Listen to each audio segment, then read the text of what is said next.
kọ́nà kó ṣàánú wa lọ́rọ̀ Nàìjíríà yìí. Gbogbo wa ti gbọ́ àti rí bó ṣe ń lọ kọ́nà kó ṣàánú fún wa. Ohun tèmi kọ̀ fẹ́ sọ lórí gbogbo nǹkan tó wà nílẹ̀ yìí, bàbá Ìgbòho wọn fẹ́ fún advice, wọn lọ́wọ́ dẹ̀ jẹ́ kí ọ̀rọ̀ yẹn kó yé wọn. Ohun tó ń ṣẹlẹ̀ ó ti ṣẹlẹ̀ ibi tó bá dé yìí sìn mọ̀ pé àwọn náà máa ti ríran pé Naija Yorùbá ga léèyàn, àwọn náà ti ríran pé Yorùbá ga léèyàn. Ibi tó bá wà láyé dé gbogbo alágbọ́n tó ṣẹlẹ̀ sí wọn tí DSS wá lé wọn tó wá rí ìtàn ṣe gbogbo ẹ̀. Ibi tó bá wà láyé dé ń sìn wọ́n ti declare wanted, bọ́dẹ̀ ṣe declare wanted yẹn àwa rò pé bí àwọn èèyàn wọ́n máa dìde. Tá bá ń sọ àwọn èèyàn politicians, ọba, àwọn èèyàn ààrẹ Ọ̀nà Kakanfò wọ́n máa dìde lẹ́sẹ̀kẹsẹ̀ pé kò jọ ọmọ wa ni, ok no problem, DSS ń wá, ó yá amú Sunday òun lélẹ̀, ó yá kí ló ṣẹlẹ̀, ọ̀nà tẹgbà wá sílé ẹ̀ kò bófin mu báyìí, ok ọmọ wa ni òun kò gbọdọ̀ ṣe kíníkan from there wọ́n máa mọ ìgbésẹ̀ tí wọ́n máa gbé tọ́rọ̀ yẹn máa fi yọ. But ohun tó yà mí lẹ́nu nínú ẹ̀ òun ni speech tí ààrẹ Ọ̀nà Kakanfò give. Speech yẹn lágbára gan, bọ̀ kí n tó padà sórí speech yẹn, nínú speech yẹn kí n tó tẹ̀síwájú, ilé ayé yìí tí opinion mi bá wrong nípa nǹkan, that does not mean I'm bad. My opinion might be wrong about something, but that does not mean I'm bad. Ó yẹ wá báyìí. So opinion yẹn lè wrong, èèyàn mi go bad. Opinion bàbá ààrẹ lórí gbogbo issue yẹn, opinion yẹn ó nágbára gan. Wọ́n give press conference pé ọ̀gágun Sunday bó ṣe wà yẹn ó sọ Ìgbòho ti bú àwọn rí, wọ́n ti ṣe kíníkan wọ́n ti bú gbogbo ọba rí, wọ́n ti bú àwọn ọba rí, wọ́n ti bú èèyàn kan rí, ṣùgbọ́n bẹ́ẹ̀ torí àlèṣe torí yẹn ká ṣe kíni ká fi Ìgbòho sílẹ̀. Ọmọ wa ni Ìgbòho, a gbọ́dọ̀ ṣe kíníkan, a gbọ́dọ̀ filẹ̀, a gbọ́dọ̀ dìde ni, a gbọ́dọ̀ ràn Ìgbòho lọ́wọ́ ni. Tá bá fi Ìgbòho sílẹ̀ ojú ti Yorùbá pé kíníkan àwọn gbọ́dọ̀ ràn wọ́n lọ́wọ́.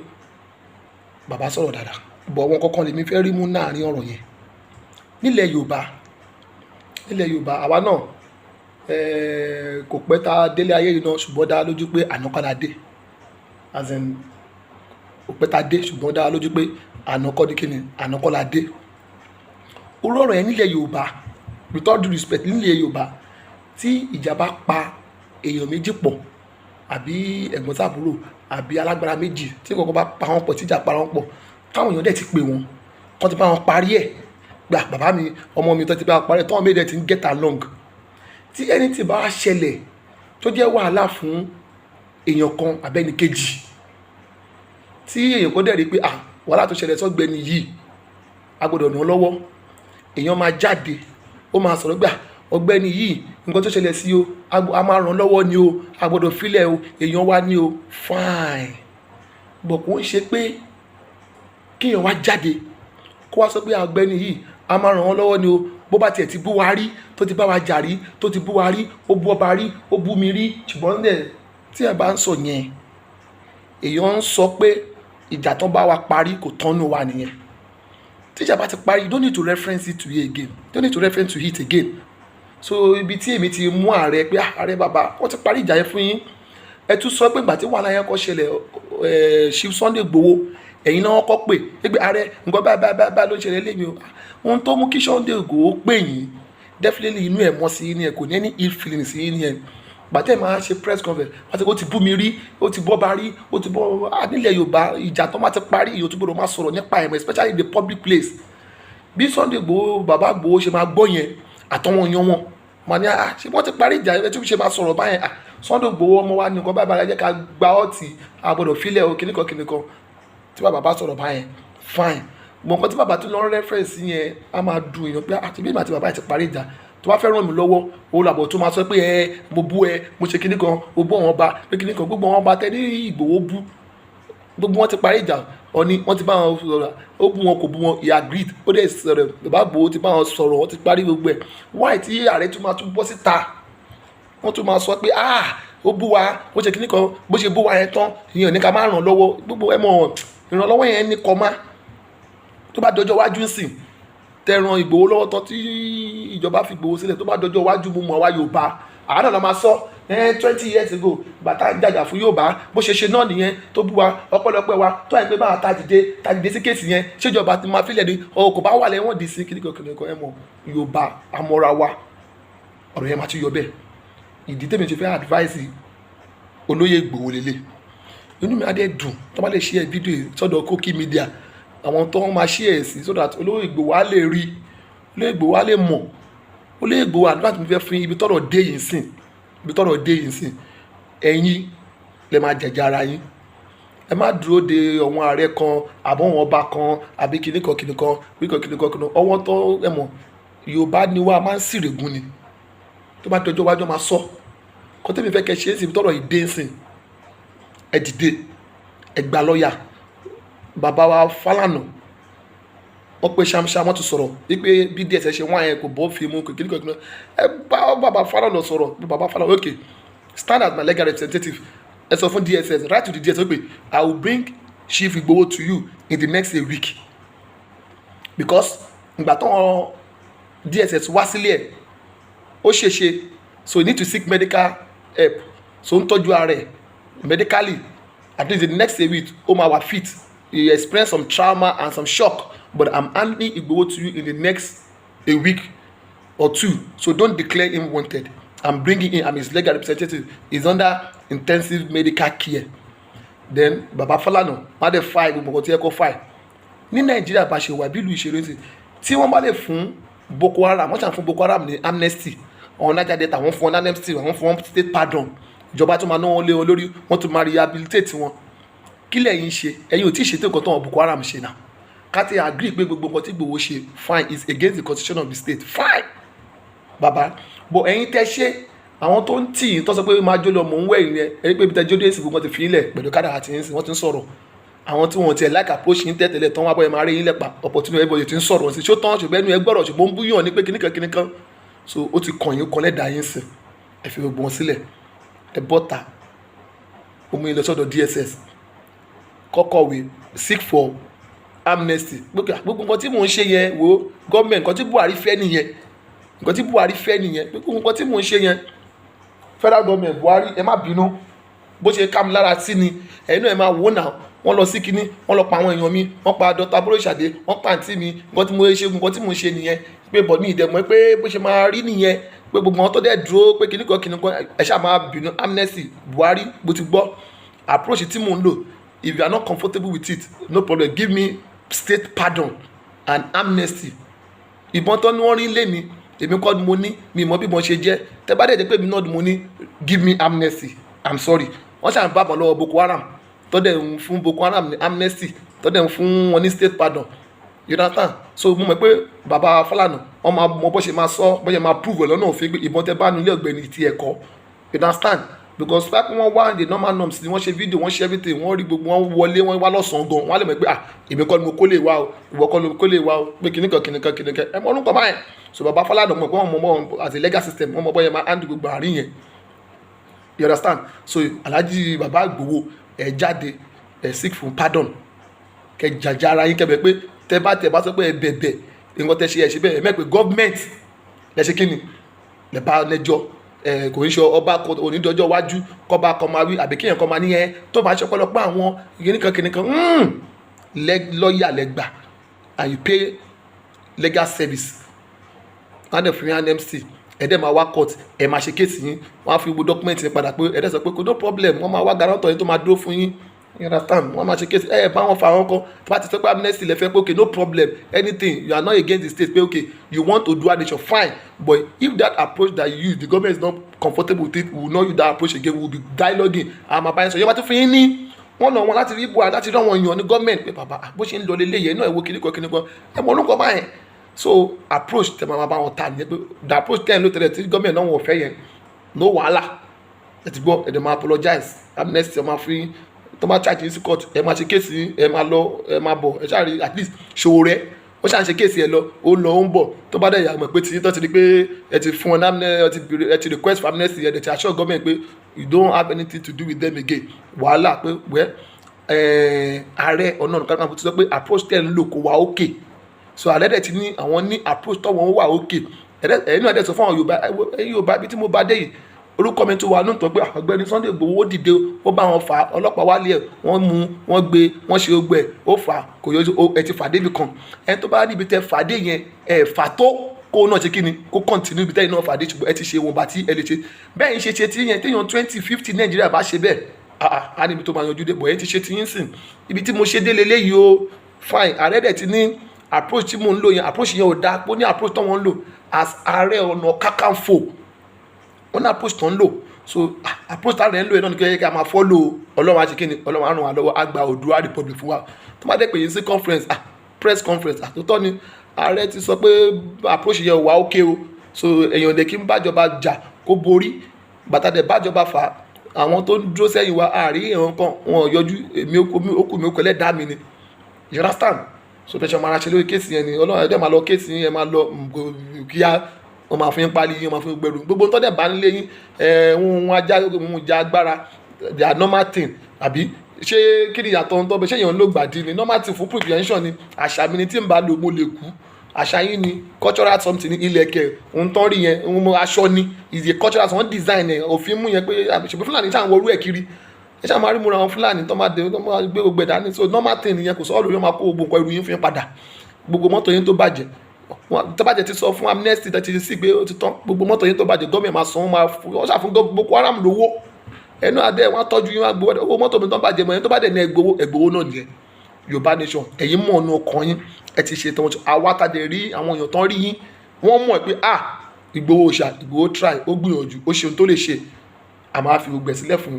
ààrẹ kí gbogbo wa ń sìn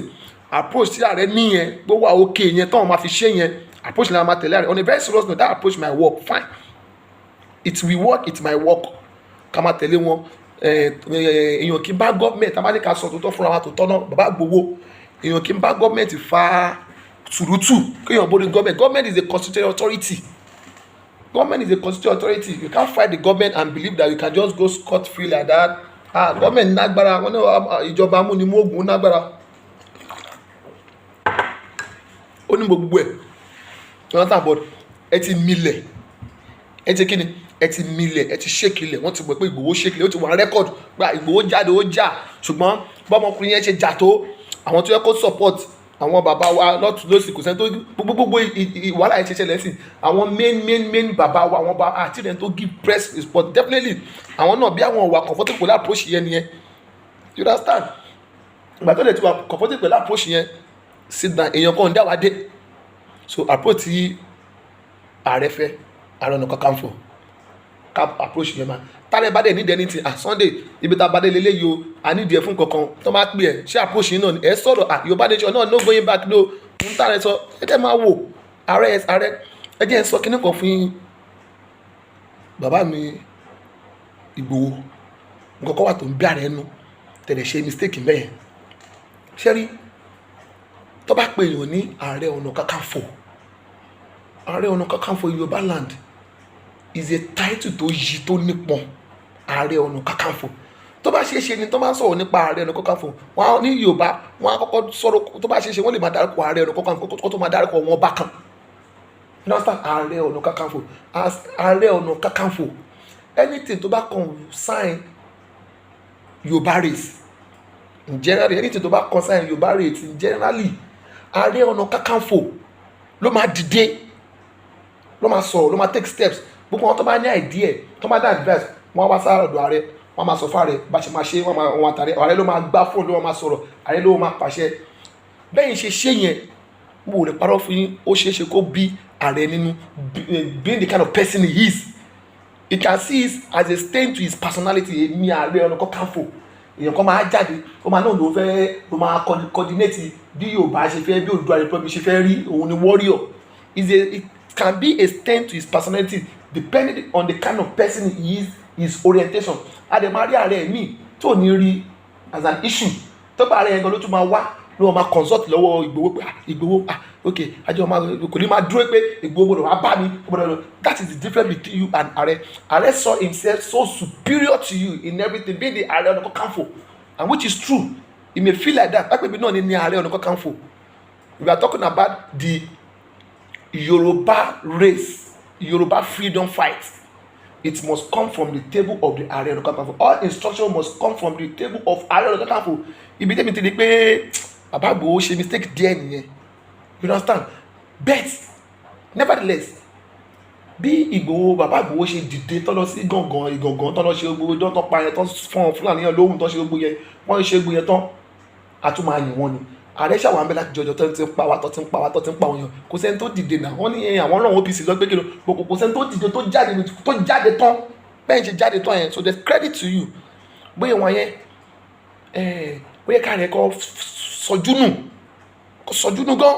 kọ́ wá wò pé is a stain to his office kẹ́dẹ̀jọ́ gbogbo mórí ká lè parọ́ fúnra wa àmọ́ bó ṣe ń lọ inú ààrẹ ò dùn dádélẹ̀. Is a stain to his personality pé Ìgbòho is having that kind of massive follower. Ìgbòho is becoming the face of the Oòduà Republic. Wọ́n ti ń rí so ààrẹ dẹ̀ wà. Is a stain to him. He blame him. Is a stain to him. Maybe it's but so wáyé pé ó yẹ kí bàbá Ìgbòho náà dẹ̀ wò ó pé this will be a stain to this ààrẹ o because he is the Ààrẹ Ọ̀nà Kakanfò. Mo fẹ́ kí bàbá Ìgbòho náà wò tọ́wọ́n tí bàbá Ìgbòho bá jẹ́ Ààrẹ Ọ̀nà Kakanfò kí warrior kan kó wá jáde kó gbọ́ tọ́wọ́n gbé yẹn is a stain to ààrẹ. Let's call a spade a spade. You understand? Is a stain to ààrẹ. Wọ́n tó bá mú ọ́fíìsì tí ààrẹ wà tó mú nǹkan tí ààrẹ dáadé lórí wa pé is a stain to ààrẹ. You understand? But tá a bá ń sọ nípa politics APC PDP AP kìnnìkan politics àmọ̀kọ́ ní PDP ní bàbá wa Ìgbòho from indication wọ́n dà pé APC ní ààrẹ ń ṣe. You understand? Tá a bá ń sọ nípa politics à ń ṣòṣèlú Ìgbòho kò ní ẹ̀tọ́ kò ní nobody can stop him pé kó wá gba permission lọ́wọ́ òun kó tó ṣe nǹkan tó bá fẹ́ ṣe. We are talking about politics yẹn. Ààrẹ ò lè máa dúró pé báwo ni Ìgbòho ṣe máa gbá front fún PDP pé kìnnìkan ààrẹ politics ni. But we are talking about our cultural heritage, our freedom fight in Yoruba land. Ààrẹ should be the figure. Every other figure will be under ààrẹ. Mistake tẹ́mi kọ́ ni pé bàbá Ìgbòho ṣe yẹn. Tí bàbá Ìgbòho bá ń gba information tó bá ń gba not information tó bá ń gba I don't want to use authority no not authority tó bá ń gba instruction tó ń gba modalities lọ́wọ́ ààrẹ tó bá ń carry ààrẹ along dáadáa ìjà yóò ní kò ní rí báyìí. Ohun tí DSS ṣe yẹn kò ní rí báyìí. But torí pé the kind of modalities instruction tá ààrẹ fẹ́ kó máa ti ọwọ́ tébù òun jáde bàbá Ìgbòho fún ààrẹ kò tá ààrẹ ṣe ṣí wọ́n lẹ́nu yẹn. You understand? Kò tá ààrẹ ṣe ṣí wọ́n lẹ́nu yẹn. Nǹkan tí Bọ́lá bàbá wa Jagaban ṣe ṣí Ìgbòho sílẹ̀ nìyẹn. Ewo bí a lè tọ́ra wa Yorùbá ni wá. Tá a bá ń sọ nípa Oòduà Yorùbá cultural heritage kayọ̀ eléyìí ò ṣe politics eléyìí ò ṣe jà politics kayọ̀jà politics kúrò tá a bá yọ̀jà politics kúrò Yorùbá cultural heritage we have warriors we have Don wà warrior wà orú bàbá Ìgbòho warrior làwọn. Tá a bá ń sọ Tinubu bàbá Tinubu Jagaban Don làwọn yẹn. Tá a bá ń sọ Gani Adams Don làwọn yẹn. Gbogbo wọn bá first class ọba tá a bá ń sọ wọn they are Dons. Tá a bá ń sọ bàbá àgbà Ọbásanjọ́ Don làwọn yẹn àwọn Don nìyẹn. You understand? But we are talking about warriors. Tá a bá ń sọ warriors Ìgbòho Òòṣà warrior làwọn yẹn. Tá a bá ń sọ nípa MC Olúọmọ warrior làwọn yẹn jagun warrior làwọn yẹn. Don ò pọ̀ warrior máa pọ̀ gan. Don ò pọ̀. You understand? So bí wọn yẹn bàbá Ìgbòho gan ẹ mọ̀ bí wọn yẹn ó yẹ kó já Jagaban kó bá Jagaban sọ̀rọ̀ bàbá bó ṣe ń lọ eléyìí ìjà Yorùbá eléyìí ò ń ṣe politics. There is some information tó yẹ kí Jagaban fún Ìgbòho but Jagaban ò fún wọn nítorí pé kí ni Ìgbòho kárí wọn àlọ́ kò rí wọn bí number one. Bá a fẹ́ bá a kọ̀ ní Nàìjíríà yìí ní Yorùbá yìí o, kò sí nǹkan tá a fẹ́ ṣe nílẹ̀ Yorùbá yìí o tí a bá ti fi ti Jagaban sí. Òun ni 4 figure wa, I'm telling you. Ní Yorùbá gbogbo àgbọ̀dọ̀ gbà fún Jagaban báyẹn máa ṣe. Bí Jagaban ṣe wà yẹn gbogbo àná dẹ̀ mọ̀ pé Jagaban ní game plan yẹn. Ṣé gbogbo táwọn Fúlàní ń ṣe yẹn ṣé Jagaban ò gbà tí wọn bọ̀ Jagaban ní game plan yẹn. Èmi fi pé ó yẹ kí Ìgbòho, bàbá Jagaban, Ààrẹ Ọ̀nà Kakanfò kọjọ jókòó bá géèmì ṣe lọ kí la máa ṣe. Wọn bí yóò kọjọ máa dà wá lọ́tọ́ pé òkè Ìgbòho fi wọ́n lẹ̀ 2023 láti máa lé wọn pa. Jẹ́ kí election wà, jẹ́ ká ṣe election, jẹ́ ká tàn wọ́n, jẹ́ ká ṣe election, jẹ́ kí Tinubu wọlé. Tí Tinubu wá ti wọlé tó ti gbàjọba báyìí, ọdún kan ọdún kejì a máa declare Oòduà Republic, a máa lé wọn pa, a máa ṣẹ́kù wọn ni. You understand? Ó ṣe é ṣe kí plan yẹn wà lẹ̀. Gbọ̀ngbà tí bàbá Ìgbòho ẹ máa approach bàbá Ìgbòho ẹ mọ̀ approach bàbá Ìgbòho kò já wọn tán. Bí bàbá Ìgbòho ṣe lọ fohùn sílẹ̀ fún wọn ní Ìbàràpá yẹn tó ti lé Sẹ́ríkì yẹn, bàbá Ìgbòho bá ṣe dé yẹ kó padà wá. Ààrẹ mo ti lé wọn pa o, Jagaban mo ti lé wọn pa o, kí la máa ṣe, kí ni plan. Olú MC Olúọmọ yẹn bàbá àgbà wọ́n tó bá ní orí MC ò lè ríyàn wọn tó fi máa kú. Orí MC ó ní orí warrior tó fi máa kú ò lè rí warrior mọ́. Àbórí Ìgbòho ó ní orí warrior tó fi máa kú ò lè rí warrior. Ìgbòho máa ń pòwe kan, wọ́n máa ń sọ ó ní àtẹni tó fẹ́ tẹkùn àtẹni tó fẹ́ rẹkùn òkè lọ́tọ́ máa wòra wọn. Ó yẹ orí MC Olúọmọ yẹn ẹ̀mẹ̀ pé ọmọ Tinubu ni, ọmọ bàbá Jagaban ni. Bàbá Ìgbòho ẹ máa jọ jókòó MC báwo ló ṣe lọ àwọn Fúlàní kí ni game plan ẹ̀yin àgbà wo nìyẹn. Jagaban dẹ̀ máa já yín tán pé eléyìí ò ń ṣe politics o, eléyìí ò ń ṣe politics o, wọlé wà PDP káà wà ní APC o, ọ̀rọ̀ Oòduà Republic lélẹ́yìí o. Jagaban kí la máa ṣe, kí ni game plan ẹ fẹ́ lọ fún presidency, ṣe tẹ́ bá dé presidency àwọn word mo dẹ̀ mọ́ Jagaban ọ̀pọ̀lọpọ̀ wọ́n máa sọ fún wa pé Ìgbòho tó bá dé presidency nǹkan tá máa ṣe fún nǹkan tá máa ṣe after a year 2 years báyìí máa declare Oòduà àwọn ọgbọ́n àbáyé lábẹ́ ẹgbẹ́ ẹlẹ́wọ̀n ajá láti ta báyìí strategy ni. Olúọmọ tí gbogbo union Olúọmọ control gbogbo tí gbogbo union bá dúró tí gbogbo PC dúró tí gbogbo dúró àwọn ọba yẹn náà mọ̀ but bí ọba Ìgbòho ṣe mú approach yẹn is a stain on Jagaban, is a stain on Ààrẹ, is a stain on some credible kings. Oye but ìyẹn ti ná ìyẹn ti lọ mo fẹ́ sọ dúdúró Ààrẹ, dúdúró Jagaban, dúdúró MC, dúdúró Olúọmọ, dúdúró Ìgbòho. Gbogbo àṣewà yẹn àwọn don wà tá bá ń sọ nípa warriors now ní Yorùbá warrior MC Olúọmọ, bàbá Ìgbòho. Then tá bá ń sọ nípa don àwọn don tó yẹ wà lójú ogun Ààrẹ Ọ̀nà Kakanfò fílẹ̀ fàrẹ̀ kò yí sí kí wọ́n tó lè jẹ́ Ààrẹ Ọ̀nà Kakanfò ó ti mọ ohun tójú Ààrẹ rí ni. 20 years ago wọ́n kó ṣẹ́kẹ́ṣẹkẹ̀ sáré Ààrẹ bájọba fà ó lọ ó dé. ṣó yí sí ni kí wọ́n tó bájọba fà kó lọ kó dé kó tó wá jàre. Ogun yẹn ìwọ tí kò bá ṣojú ẹ̀ máa rò pé ṣèbá rẹ̀ lọ́kàn fi jàre ni kò yí sí kí wọ́n bájọba fà kó lọ kó dé kó tó wá jàre. àmọ́ ìyẹn tó bájọba fà tó ń lọ tí wọ́n dé tí wọ́n lé MK Abiola a lot of people wọ́n lọ wọ́n bájọba fà dán làwọn yẹn náà wọ́n lọ wọ́n dé náà. Fẹlá lọ ó dé ṣùgbọ́n ẹ̀mí ẹ̀ fẹ́ bọ́ sí. Bàbá Ọbásanjọ́ wọ́n lọ wọ́n kó ṣẹ́kẹ́ṣẹkẹ̀ sí bàbá lọ́wọ́ wọ́n bájọba fà wọ́n pa ọmọ bírọ̀ ni wọ́n ṣe gbẹ wọ́n lọ wọ́n tún dé wọ́n tún wá jẹ́ Ààrẹ. Àwọn dán nìyẹn kò easy so easy ni respect them. Bó ṣe wà ẹni tó bá sọ pé òun ò mọ Ìgbòho pé who is Ìgbòho ẹni yẹn kò mọ nǹkan kan o. Tó bá sọ pé ṣèbí Ìgbòho ṣèbí kò ja ogun Mọdákẹ́kẹ́ ni ṣèbí ogun Mọdákẹ́kẹ́ lọ béèrè lọ́wọ́ àwọn tó ja ogun Mọdákẹ́kẹ́ wọ́n á sọ fún ẹ pé Ìgbòho ṣá ojú ogun lè àwọn tó ja ogun Mọdákẹ́kẹ́ wọ́n á já ẹ gbogbo wíìsì Ìgbòho kọjá ogun Mọdákẹ́kẹ́ ṣèbí PDP ló gbà. Amóye political amóye àwọn politician young politician warrior politician tó dúró tó ṣe election tó bẹ election lọ àwọn warrior gidi tó bẹ election lọ ṣèbí yóò ní hamburger ó bá lọ a lot of big warriors làwọn ẹni wọ́n bẹ election lọ náà. So èèyàn wá lọ ó jagun Mọdákẹ́kẹ́ ó dé ó ṣe election ní Ìbàdàn bí Ọ̀yọ́ state ó ja election ní Ọ̀yọ́ state PDP wọ́n wọlé wọ́n ṣe ọgbẹ́ ó wá ní òmò Ìgbòho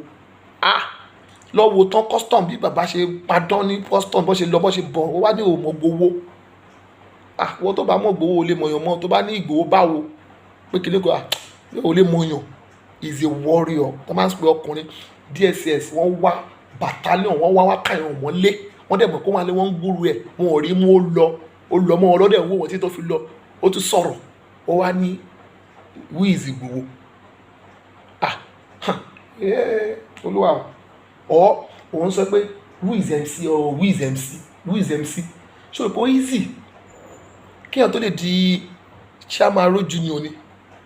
ṣó easy ni kéèyàn tó lè control Lagos state ṣó easy ni ṣó easy on control ibi kó tó lè control Lagos state ṣó easy wà ní who is MC ṣèbí gáréjì ni ṣèbí eré àbọ̀ gáréjì ni political talk ni òun sọ pé MC who is MC òun sọ̀rọ̀ nípa àwọn warrior àwọn tí ìjà union bá ṣojú wọn tó bá mọ lọ bẹ́ẹ̀ lọ́wọ́ wọn tó wà union road union lọ bẹ́ẹ̀ lọ pé oró èèyàn wo ló ń jẹ chairman kí èkó tó lè jẹ chairman road union kò mọ ohun tójú máa ti rí ohun tó máa gbà kọjá ó wá ní who is MC ọ̀gbẹ́ni má sọ bẹ́ẹ̀ mọ́ MC ara àwọn warrior wà ní MC let me tell you this thing tá a bá ń sọ politics a lè ní different motives a lè ní èmi dúró sí PDP owó dí sí APC a máa takò ara wa no problem ẹni tó bá balọ̀ nìyẹn àwọn àtàdẹ̀dẹ̀ balọ̀ a máa dúró understand but kí ẹ̀kọ́ máa ní who is MC kìnìkan who is Igboho understand ẹjọ́ gbogbo àwọn ọmọ tó bá wà lẹ́yìn MC àbọ̀ ọmọ tó bá wà lẹ́yìn Igboho ẹjọ́ ẹ má máa sọ bẹ́ẹ̀ mọ̀ pé who is MC kìnìkan ẹ pé àbí who is Igboho ẹ mọ̀ ó tún jẹ́ wọ́n ti legacy ọ̀dọ́ gbàtí bàbá legacy jáde tó ní Igboho tó bá fẹ́ bá MC sọ̀rọ̀ kó tó bá fẹ́ bàjà kó sọ legacy fúnra rẹ̀ gan ẹ mọ̀ sójà làwọn yẹn àwọn yẹn wọ́n ti di warrior wọ́n sọ pé ẹ mọ̀ point man hit man èèyàn ọkùnrin náà ní legacy bá legacy wo tójú ẹ ti rí ó ti rí ohun tó ṣẹlẹ̀ ní union owó dẹ̀ ti gbọ́ ogun tó bá tiẹ̀ jagun mọ́ dáhẹ́ fẹ́ o ṣáà gbọ́ tó bá tiẹ̀ bá wọn involve in Ọ̀yọ́ state politics o ṣáà involved nínú Lagos state politics orí bó ṣe lé orí gbogbo jàjẹjà kí APC tó wọlé bí ẹ̀kọ́ tó mọ̀ pé wọn ṣeré ń bàdàn náà kí PDP tó lè wọlé ń bàdàn kí Ìgbòho náà tó lè lórúkọ ní bàdàn bí ẹ̀kọ́ mọ̀ pé ojú rí wọn sọ pé wíìsì Ìgbòho pé kí ni kan yẹ so má máa sọ bẹ́ẹ̀ mọ́ má forí borí fi wọ́n lẹ̀ ìwọ lẹ́bù ẹ àwọn sẹ́ẹ̀tì tiẹ̀ bó ṣe wà lẹ́yìn MC tó àbàbà àwọn sẹ́ẹ̀tì ẹ náà wà lẹ́yìn Ìgbòho tó jẹ́ sẹ́ẹ̀tì tí wọn náà dẹ̀ mọ̀ ẹni tó bá sọ fún ẹ pé legacy o ìwà àti Ìgbòho the same level level ọ̀tá ẹni ẹ fẹ́ pa ẹni ìwọ náà dẹ̀ mọ̀ ọ̀nà ọkàn ẹ bàbá mi tí kò máa sọ fún ẹ pé no legacy Ìgbòho ìbá ẹ àwọn ọmọ iye àwọn tó wà lẹ́yìn Ìgbòho náà fún àwọn báwọn ti legacy báwọn ti Ìgbòho máa sọ pé legacy filẹ̀ o ọkùnrin ni ṣèbígbà kan legacy náà control garage ṣó easy kẹ́ tó lè control garage tó máa tẹ̀lé ní wọ́n gba garage lọ́wọ́ ẹ̀ ṣó easy kan tó lè gba garage lọ́wọ́ yàn ni wọ́n gba garage lọ́wọ́ ẹ̀ mí ò dé lọ ó lọ bẹ́ẹ̀ lọ́wọ́ tán gba garage lọ́wọ́ ẹ̀mí wọ́n máa ń lọ sí náà kó tó pẹ́ ọkùnrin náà lọ ọkùnrin everybody tó láti everybody wà ní fíìdì ẹni so yà máa sọ pé àmọ́ level yàtọ̀ àwọn tó wà lókè nìyẹn níṣẹ́ tó bá fẹ́ mu ó yẹ tó bá mú MC ní láì tẹ̀ ó dúró wàmú Ìgbòho ó dúró ó yẹ under MC àwọn young soldier wà tó pọ̀ under Ìgbòho náà wọ́n pọ̀ tá a bá ṣe politics là ń ṣe nìyẹn but tó bá ti kàn Oòduà nation ọ̀rọ̀ Oòduà come back so mo kó mo ti ẹ mọ̀ nǹkan tí mo fẹ́ kí bàbá Ìgbòho mọ̀ ń sẹ́yìn ni pé you need to belong to a set of warriors tí yẹ pé wọ́n bàjọba fà wọ́n lọ wọ́n kó ṣẹkẹ́ṣẹkẹ̀ sí wọn lọ́wọ́ wọ́n dẹ̀ padà wọ́n tún gba freedom ó lórí bàbá ààrẹ Gani Adams wọ́n ti bàjọba fà wọ́n ti lọ wọ́n ti kó ṣẹkẹ́ṣẹkẹ̀ sí wọn lọ́wọ́ wọ́n bàjọba fà wọ́n lọ gba freedom wọ́n dà rẹ̀ àwọn yẹn máa sọ story pé kí ni ìwọ àwa ti lọ ìjọba ti mú wa wọ́n ti tì wá mọ́lé àti ṣe ogbẹ àtúndé àwàtúrè ránkì kan nìyẹn lọ́tọ̀ bàbá Báṣọjọ́ wọ́n máa sọ pé ìwọ kílẹ̀ yín kéré àwa tó bàjọba fà wọ́n tì wá mọ́lé wọ́n kọ́ ṣẹkẹ́ṣẹkẹ̀ sí wa lọ alọ́ àṣekẹ́sì àṣẹwọ̀n apàdàdé àtúwájà rẹ̀ Nàìjíríà ó yẹ wàá máa àwọn jagaba máa sọ pé àwa ti bàjọba fà títí wọ́n lé wa pa agbákùtọ́nù asálọ wọ́n lé wa wọ́n pa wá wọ́n lé wa wọ́n rí wa mú orí wa bá wa ṣe àlọ́ àbájọba fà apàdàdé àti wá pàṣẹ fún ìjọba bàbá Ìgbòho lẹ́bùn yẹn lẹ́yìn náà fẹ́ àtẹnìsìn ẹ máa sọ story yẹn lọ́jọ́ iwájú bàbá kan wà Ìgbòho ṣàbàjọba fà wọ́n wá wálé wọn ọba DSS ó ń bá wọn sọ̀rọ̀ wọn rí ó lọ bá wọ́n ṣe kéèsì ẹ̀ bàtà ṣe kéèsì ẹ̀ wọ́n kó ṣe kẹ́kẹ́ sí lọ́wọ́ wọ́n ṣe kéèsì at the end of the day wọ́n filẹ̀ ó wá ó gba freedom ẹ̀ ẹ̀yin náà Ìgbòho ẹ ti wà ní level àwọn Ọbásanjọ́ Gani Adams Fáwẹ́yìnmí bàbá Fáwẹ́yìnmí wọn náà bàjọba fà wọ́n lọ tí wọ́n mọ́lé wọn padà dé level yẹn náà fẹ́ attain nísìn ó máa wà ní record pé ọ̀gbẹ́ni kan olóyè Sunday Igboho òun ló gba front wọ́n bá fà á wọ́n DSS wá wọ́n pa àwọn ọ̀rẹ́ wọ́n pa àwọn èèyàn ẹ̀ tó bá lọ́wọ́ bàbá sọjọ́ máa sọ fún àwọn ọ̀rẹ́ wọn tó padà Gani Adams àwọn ọmọ ogun wọn tó pa tíjọba padà nù yẹ bá lọ́wọ́ Tinubu bí Gani Adams àwọn ọmọ ọ̀rẹ́ wọn fọ́lọ́ àwọn tíjọba pa tán mú ṣùgbọ́n àwọn máa sọ Igboho máa àwọn ọmọ ọ̀rẹ́ wọn tíjọ Igboho wọ́n bá ọ̀rẹ́ wọn lé wọ́n yìnbọn fún wọn pa wọ́n bó ṣàìṣe ó gbẹ wọn kọ́ báyẹn so bàbá Igboho ẹ̀yin lèmi wá já yín tán ẹ jọ bàbá ẹ gba lọ́ọ̀yà ẹ declare ara yín kí lọ́ọ̀yà sọ pé ń bọ̀ Fálànà ìgbà bàbá Fálànà wọ́n máa ṣe gbogbo kéèsì yín amnesty lẹ́fẹ̀ẹ́ this and this and this kéèsì ni ẹ yọjú wọn lè tì í mọ́lé má lè tì í mọ́lé ọmọ àgbà lọ́ọ̀yà fi ìdí mi ibi tu DSS ọ̀dọ̀ DSS lẹ́ máa wà àwọn gan ọlọ́pàá tó ń bá ọgbẹ́ni wá jẹ́rìí Buhari jẹ́rìí DSS ọ̀gá yín dà ẹ mọ game plan ló ti tán ẹ má wọrí bó ti jókòó jẹ mi fa aláriwo mọ́ girigirigirigirigirigirigirigiri mi fa yẹn mọ́ ẹ má wọrí normal approach náà máa lò ó sìn approach tán wọn professor Ibanji ń lò professor gbogbo wọn àtọ approach yẹn náà lò kò sí gidigidi mọ́ no problem mi lè pa ọ́fìn bàbá gbogbo gidigidi ó lè gbá ọdún àrùn ṣan àwọn violence kìíní yẹn violence yẹn kàn lè shake ni bẹ́ẹ̀ ṣe fi violence shake wẹ́ gigigigi yẹn ibi tẹ̀ pàdé yìí náà bàbá ẹ try ibi tẹ̀ pàdé ibi tí violence yẹn dé yẹn sìn him ó ti dàbá yẹn wá sọ pedal ẹ lọ bá ìjọba kọ́ mú yín wọ́n ti mọ̀ pé ẹ̀yin ní face odò àdéṣọ yẹn wọ́n ti mú yín ẹ̀rẹ̀ ti ṣe ó ti tán ẹ fún amnesty so tó bá máa dọjọ́ wájú ọba kan èèyàn kan kò ní máa sọ pé yẹn òun ìgbà tí Ìgbòho ṣẹlẹ̀ òun lòún dúró tì òun lòún gbà sílẹ̀ wọ́n ti mú tán tó máa ṣe òun lọ́ọ̀yà ni mo gbà mo dẹ̀ sanwó fún lọ́ọ̀yà mo dẹ̀ ṣe kéèsì pẹ̀lú ìjọba mo dẹ̀ wálé tó tẹ bá dé ẹ wá lọ bá àwọn ààrẹ àwọn Kakanfò Jagaba MC gbogbo ìjọba àjókòó ẹ máa mọ strategy tẹ máa lò strategy la máa lò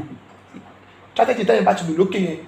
láti sàlẹ̀ àwọn máa follow pé ok ṣé kí Tinubu lọ 27 23 ni ó jẹ ẹni ẹ̀rẹ́ máa sọ àti nípò election game plan ti yàtọ̀ ó ti yé wá sí election wà o ẹ̀ka ṣe election ẹ̀ka fún Tinubu support but àwọn àbókí fúnra wọn gan àwọn wọ́n ti mọ̀ pé Tinubu yìí wọn fẹ́ kó débẹ̀ wọ́n mọ̀ pé Tinubu wọ́n ti ń rí language pé bàbá máa gé wọn ẹgbẹ́ wọn náà tún ti mọ̀ pé ọ̀rọ̀ ọjọ́ mi nìyẹn ẹ̀ka fìyẹn sílẹ̀ níjọ́ tá a fẹ́ discuss yẹn is a different thing entirely bàbá Igboho ẹjọ́ ẹgbà lọ́ọ̀yà bàbá Fálànà ẹ dúró ẹ ṣe kéèsì yín ẹ bá DSS ẹ seek for amnesty pardon gbogbo nǹkan yín kọ́ fún yín padà kọ́ fún yín gbogbo pálí yín láti ẹ̀kọ́ kọ́ fún yín pálí yín náà pẹ́fẹ́ lọ tọ́jú ara yín ní Europe pé within a month ẹ̀kọ́ ra gbọ́ pálí ẹ̀dọ́ra lọ sí Europe ẹ lọ jókòó ẹ lọ sinmi kí story máa lọ Ìgbòho ṣàwọn bá wọn fà wọ́n gbé kò sẹ́ni tó bá ní ẹ̀ try ẹni tó bá ní ẹ̀ try kó náà wá ṣe tó máa ṣe ẹni tó bá dẹ̀ ní Ìgbòho náà nìyẹn ẹni tó bá ní Ìgbòho náà ni kó náà lọ ṣe kọ́ tẹ̀yìn ṣe kó náà lọ gbowó kó bẹ́ẹ̀ rí kó wá káwọn náà mọ̀lé tẹ́lẹ̀ dẹ́ ẹ bá máa kó yọ so advice mi bẹ fún Ìgbòho nìyẹn o bàbá mi tẹ bá dé ẹ lè má sá kiri náà ẹ máa kò sí bẹ́ẹ̀ ṣe fẹ́ sá mi kò lè dàbí náà you don't know the meaning of freedom until you lose it ẹ má sá kiri ẹ pé Fálànà kan ṣe kéèsì títí a month kò tẹ́lẹ̀ tó a month wọ́n á fi yín lẹ̀ á sáyé ṣe kéèsì nípa tí ní ok amnesty kò sí wàhálà mọ́ ìjọba máa tún fún yín lówó gbogbo nǹkan tó bàjẹ́ máa fún yín padà ẹ̀dẹ̀ lọ Europe ṣoṣù kan ẹ̀dẹ̀ dé ẹ̀ máa fẹnu jà ní lórí TV àbí lórí internet mọ́ ọ̀hún kọ́ wà ní Europe ẹ̀nu náà fi ń jà àpẹẹrẹ ẹ̀ náà máa fẹ́ Yorùbá nation no going back ẹ̀ náà máa fẹnu jà ìjọba máa fẹnu jà you understand kẹ́lẹ́bọ̀dé má ní ẹ̀ ṣe ẹ̀ ti ṣe then ọlọ́run àrùn àlọ́ Ìgbòho ṣá MC olóòmọ ọwọ́ tó bá rí MC tó bá ní òrí èèyàn ò lè rí èèyàn tó fi máa kú ọwọ́ tó bá ní MC báwo ṣe mọ́mọ́ gáréèjì ni ó ti kú tí wọ́n ti sìn ẹni o àbúrò tó bá rí òòṣà Ìgbòho tó ní àdèmá ní Ìgbòho dájọ́ òní kiri kankan ọlọ́run ní jẹ́ oríjà Ìgbòho tó bá ríjà Ìgbòho àmọ́ ẹ̀ pé Ìgbòho dánù ni o àbí orí ààrẹ Gani Adams ń sọ bá rẹ ìwé ìsàlẹ̀ kéèyàn tó lè jà rẹ ọmọ ogun tá rẹ jà 20 years ago tó kó ṣe kẹ́tẹ̀kẹ́ sáré lọ́wọ́ kò yí sí tó tún dé tó tún wá jà rẹ ogun yẹn làwọn kan jà tán bá lọ ó yẹ so we have done we have men we have people mistake tá rẹ ṣe bá rẹ ṣe view ẹ ọ̀rọ̀ tó wà rẹ sọ yẹn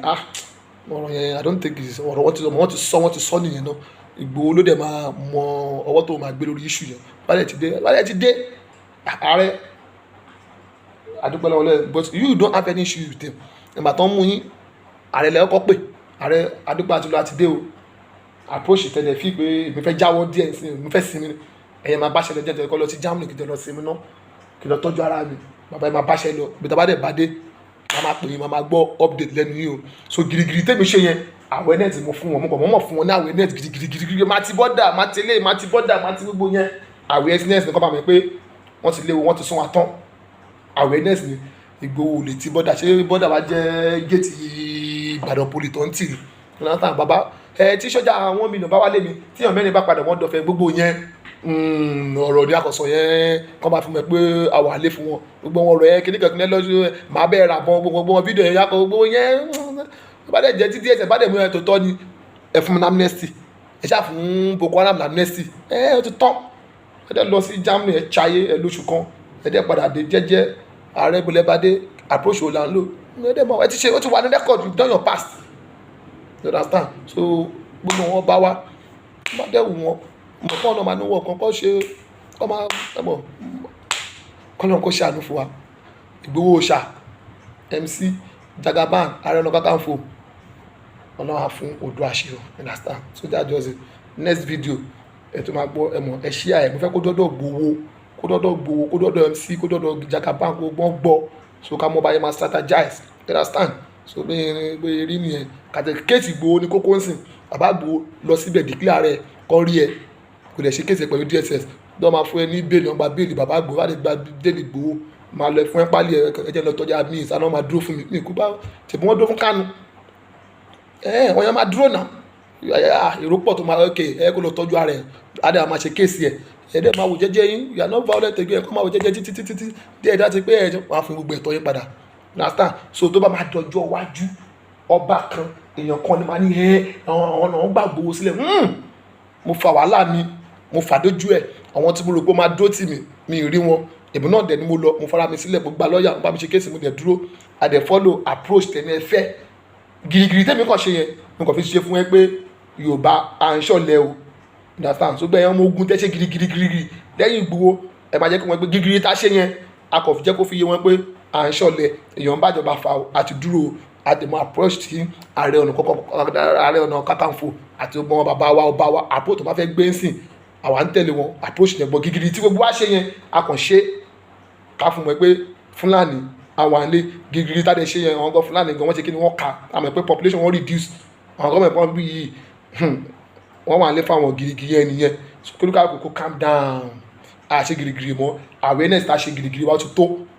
Ìgbòho ó ti lọ ó ti dé to one DSS àánú àwa tí àti ní DSS àwa tí àti ní kíní àwa ń lé àti calm down ká wá fi tó kù sílẹ̀ fún àwọn ọba wa